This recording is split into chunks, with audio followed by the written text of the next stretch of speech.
Okay, now let's toss in this new thing that you're talking about into this whole thing. You're saying that our people have a hidden wisdom, the wisdom of Kabbalah, that it deals with how to keep love another as thyself and connect by that all parts of the nation, regardless which part. Right. Okay, don't take this personally, but I'll let you in on what I hear on the media. Once a month, or once every few months, in Israel, it's publicized that one or another Kabbalist used their special forces in order to use people and exploit them sexually, financially, and so on. Meaning, what we know about the wisdom, the hidden wisdom of Kabbalah, is that there are people that are engaged in it. They have great forces. They can influence other people very strongly. And every few months, they catch the next so called Kabbalist and throw him in prison. Help me out on this.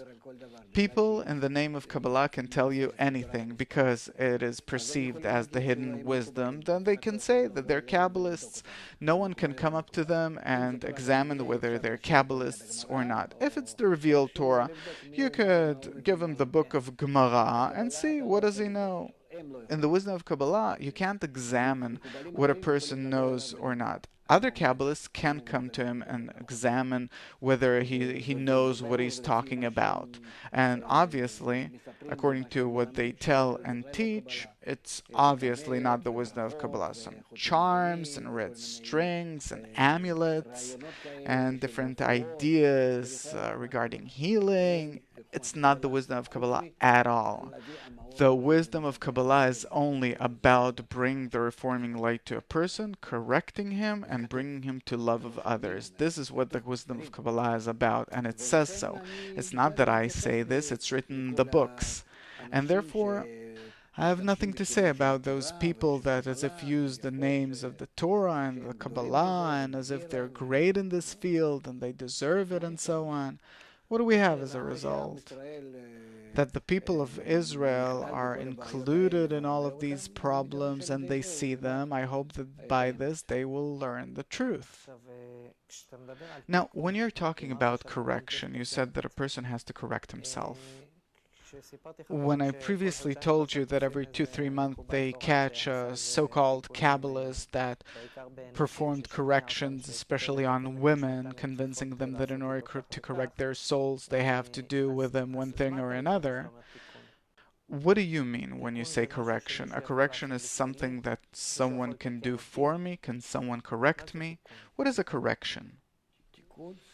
A correction, it's like we said, it's your attitude towards others. I've created the evil inclination, I've created the Torah space.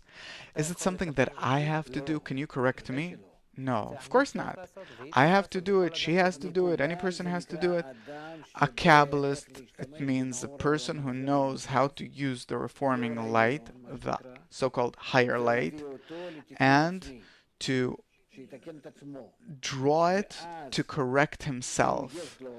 And then, if he is experienced in it, then he is authorized to gather a few people around him, as many as come, to open a so-called group and also teach them, each and every one of them and all of them together, how to correct, how so that each one of them will know how to correct himself.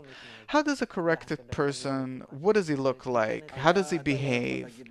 You can't say anything in advance, but of course he doesn't steal and he doesn't rape and he doesn't confuse people, but his entire attitude is to give them the method of correction. Yeah, but I mean, suppose someone learned how to correct himself, he corrected himself, maybe not a lot, just a bit, he started correcting himself. What is his attitude towards the world? From what I understand from what you're saying, it turns a person upside down. From thinking about myself all the time, after a person corrects himself, he changes. So can you please describe the change that he undergoes? How does he feel himself, others? He feels that he is responsible for the entire world. He feels himself as the representative of the Creator who must perform the correction both on himself and also he has to help others. achieve the ability to correct themselves, and his entire paradigm, the way he looks at the world and everything that happens, it happens only between the creator and the creatures, and he wants to be the matchmaker between them. He wants to be the passage between the creator and the creatures. And who's the creator in this respect? The correcting force. Positive? Yes. That brings love? Yes. The good that does good, good and benevolent. Our show is almost up. We started with the question of what should we tell at home? What should we tell our children about the holiday of Matan Torah, the giving of the Torah? So what's the main insight I should give my children about this holiday?